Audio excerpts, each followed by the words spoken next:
Go to Chuck Todd. He's up in New Hampshire because President Obama is making his pitch for health care up there.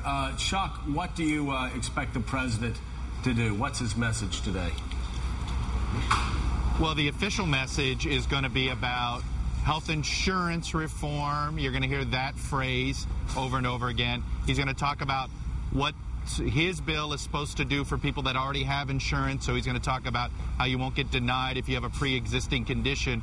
But look, let's be realistic. The real story out of this is going to be, how does the president address the tone of town halls that are taking place all around the country? He is going to take a moment to do that. Maybe it'll be because somebody shouts at him, or maybe he will go out of his way to try to find an opponent to talk to. But in some form or another, I think the White House realizes he's got to use the bully pulpit to try to simmer things down a little bit, Joe. Hey, Harold, these events are usually, as we heard earlier in news, these events are usually very well staged. They hand out tickets to supporters, so chances are good they're going to have to find a cranky person on the street that and drag them in to yell at the president if they're going to get that moment. This is going to be friends with the president. Likely will be that, but I think to your point earlier and to even Chuck's point, you may get someone just to ask the question, Mr. President, how do we agree with you, but how do we address the concerns, if not the outrage, that some across the country are dealing with? And the question I would have for Chuck from the White House's perspective,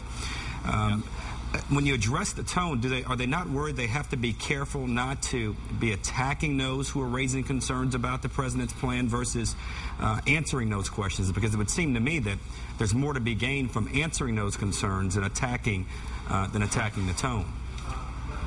Well, exactly, and I think you'll see a pushback by the president. We've already heard it from spokespeople. You know, yesterday Speaker Pelosi and House Majority Leader Steny Hoyer had an op-ed in USA Today where they called some of these protesters un-American and some of these protests un-American. Well, notice, I think you'll hear the exact opposite phrase from the president, where he'll, in Mexico even said, we're having a healthy debate, a vigorous debate, that there's nothing more American, particularly here in New Hampshire. Okay, New England arguably invented the modern-day town hall meeting, so I think you're going to hear the president push back on that a little bit and try to embrace the democracy, but also answer these things. Look, he's got to do some myth-busting here. This whole death panel thing has gotten out of control among seniors. And there are some opponents that are preying upon seniors, I guess, at this point, to get out some of this information, and it's something they have to push back on. Wow. All right. Hey, Chuck, I want to bring Christy Hefner into the conversation here and hear from you as well. New topic, Hillary Clinton. Want to play this clip for you both. Right. Which has led, of course, to these headlines where she feels that she needs to emphatically say that she's the boss. I actually don't blame her. Joe and I disagree on this. Here's Hillary Clinton answering a question I guess she thought was really about and for her husband. Take a listen. Wait, you want me to tell you what my husband thinks? My husband is not the Secretary of State. I am. So you ask my opinion, I will tell you my opinion. I'm not going to be channeling my husband. Okay, Christy Hefner, just first of all, what's your reaction to that? It's making a lot of waves in the, papers and the headlines. I kind of don't blame her. Well, on the one hand, as somebody who's done business trips where you're just on for 20 hours in a day, and it's very hard to stay even energized, never mind civil and charming, I have some sympathy for it.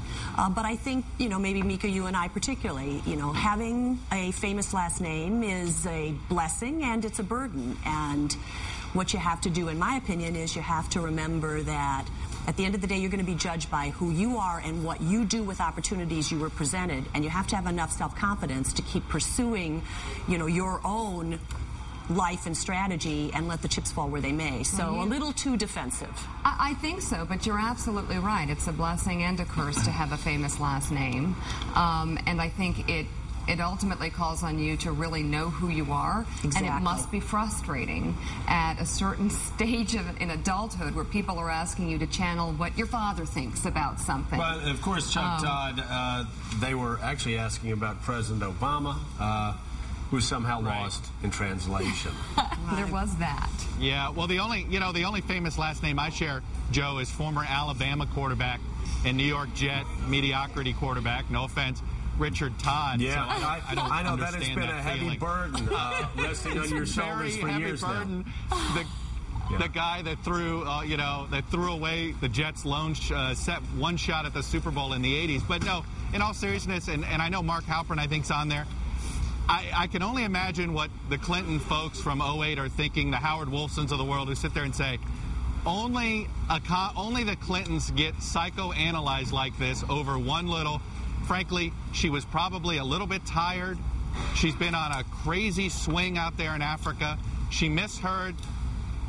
And all of a sudden, the tabloids are psychoanalyzing her. So, that's where you got to be a little bit sympathetic with the situation. Well, and of course, made a good statement, she's though. my girlfriend, so I'm going to forgive her no matter what she does. At the same time, if Condoleezza Rice acted that way towards a Congolese college student, chances are good we would be talking about that as well. It's pretty extraordinary. I'll engage in one bit of baseless speculation. Oh, I love it. That's what the Which show's is about. part of her message on this trip to Africa is about women's rights. Right. And I think There it's you go. possible that one of the things she was keying off of was a male student was saying to her, she thought, what does your husband think? Meaning, Right. I care what the man thinks and not what you think. So I think her reaction may have been to send a message to I love Africans. it. That's a great this is thought. not about a man. This is about me.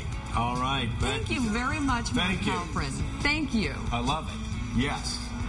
I am woman. Hear Say me it to the more, man. right?